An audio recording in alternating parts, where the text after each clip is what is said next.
figured out. I know. I feel like I have. I don't forget faces. Wow. We definitely have now. Okay, welcome back to the 99th PGA Championship at Quill Hollow Club. I'm pleased to be joined by Chris Stroud. Chris posted a third round 71 today, even par. He's currently tied for second place at 6 under par, one shot off the lead. His scorecard had 4 birdies and 4 bogeys. And so, Chris, I guess I'd just ask overall your impressions of your play today and how you went in and came out of it. You know, I think today the number one thing for me was I didn't really hit a lot of great shots, but I didn't really hit a lot of really bad shots. My bad shots were in play, especially off the tee. I hit a few loose drives, but I was always playable, and I made a lot of great up and downs, especially early. And then I hit a few nice shots middle of the round, didn't really make any putts, but I made some nice saves today. The golf course played very difficult, and obviously the last 2 holes, I bogeyed the last 2, but I didn't hit a good putt on 17. I kind of pulled that, and it almost went in. And then 18, I hit the best putt of the day, and it didn't go in. So, but you know what? I've made a fair share of putts this week. I'm not upset about it. I'm just happy to have a chance to win tomorrow, and let's see what happens. Seemed like a lot of guys on the leaderboard, and I know you're focused on what you're doing, but really we're having some tough times out there. In terms of the golf course, what was presenting the most problems? Putting yourself in the right position putting. There were some pins today that were easier to get to, a lot of flat spots, but then there were some that were very difficult to stay below the hole. 13 was a perfect example, the par 3. I mean, I barely got over that bunker. I thought I was on the green, but I was actually in the rough there. But Louis hit the best shot of the day there, and he had about a 9 or 10 footer, broke about 2 feet. So very difficult to stay under the hole, and exactly like a major championship should be. So to be honest, tomorrow if I can sharpen up a little bit, make a few more putts, give myself a few more opportunities, and just stay calm, I think I've got a chance tomorrow.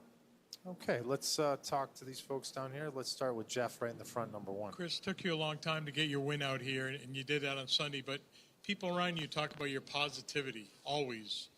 Where do you pull that from? You know, when I was in college, I moved out and went to Lamar University. It was only 30 minutes away. I turned down A&M, I turned down Texas, I turned down Baylor, I turned down TCU, LSU, all these guys they sent me letters, and I went on a few recruiting trips. I went to Lamar University, 30 minutes away, moved out, and I just enjoyed life. I was so happy. I have great parents, and in college, my nickname was Mr. Positivity. So, it carried on playing golf. It definitely helped me early in my career, just overcoming some very difficult situations, getting through first and second stage of Q School, getting on tour in 07, and been out here for, I think this is my 11th season. To finally get a win is really magical. I'm still on cloud 9. I'm just enjoying it, smiling the whole way. And you know what? Like my caddy, he learned from Jackie Burke. He spends a lot of time with Jackie Burke, and Jackie said, Casey, you got to go play tournaments and let the trophy come to you. So Casey told me that last week on Sunday before we teed off, and it worked. So we're going to keep doing that. I like it. Let's go to number 3, please, straight ahead. Hey, Chris, as you were maybe watching the last group struggle on 18, are you thinking about maybe the missed opportunities you had down the green mile, or are you kind of thinking that you've got new life now that you're closer to everybody? You know, I really didn't look at the scoreboard all day. I could go back and think, man, I wish I'd have made those 2 putts, but honestly, I did the best I could.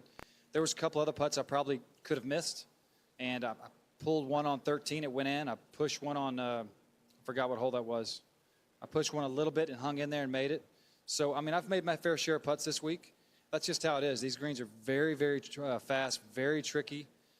You got to hit a lot of good putts. And like I said, I mean, just to have a chance for tomorrow, and if I keep putting myself in good positions, hopefully make the right putts at the right time and see what happens. Was there anything you learned last week to get over the hump that you can take and plug in tomorrow? You know, just don't change anything. Don't mess up the streak, like Kevin Costner says in Bull Durham, one of my favorite movies. He says, don't mess up a streak. I have the same swing thoughts I had last week. I have the same putting thoughts I had last week. I have the same everything. I have the same routine warming up. I don't change anything. I'm not going to practice when I get down here like I have been for the last 5 weeks. Go back and rest, get some good dinner, get a shower, and And I don't know what time we're teeing off tomorrow, but are we playing twosomes tomorrow or threesomes? I don't know the So if answer we play to that. twosomes, that'll be nice because we'll play a lot quicker. But, you know, it's just a dream come true to be here, to be up here, talking to you guys. The PGA Championship, one of the greatest tournaments in the world. And, you know, I've been waiting on this a long time. I didn't think it was going to take me this long, but I'm glad I'm here. Bob, right here in the middle, please. Microphone for Bob. That's okay. During all that time that you did not win out here, did you ever get frustrated or down on yourself? And Absolutely. but were you just positive on the outside, or did you ever let that out? Or It's a great question. I think the first 3 or 4 years, I was getting really frustrated, and then I would tank. I'd be mad for a while. My manager really helped me the first 3 or 4 years on tour.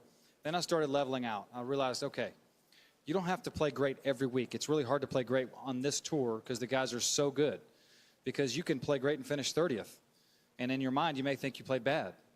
Joe Durant said he played had some of his best ball striking tournaments when he didn't win, and it's the same thing. You know, the first few years up and down, I started leveling out, and then honestly, about 6 months ago, I said, hey, I don't know if I'm ever going to win. I don't know if I can be number one in the world. I don't know if I'm good enough. I don't know anything. All I'm going to do is I'm going to do this every day. I'm going to go out there and play. I love this game. I'm going to respect it. I'm going to be grateful to be out here. I wake up every day, and I just say I'm grateful to have a chance to play. I'm healthy, and just let it fall into place. And it seems that whatever I've done in the past has been just trying to force things, and I'm doing the opposite. I'm just allowing things to happen, and it seems to be a lot easier.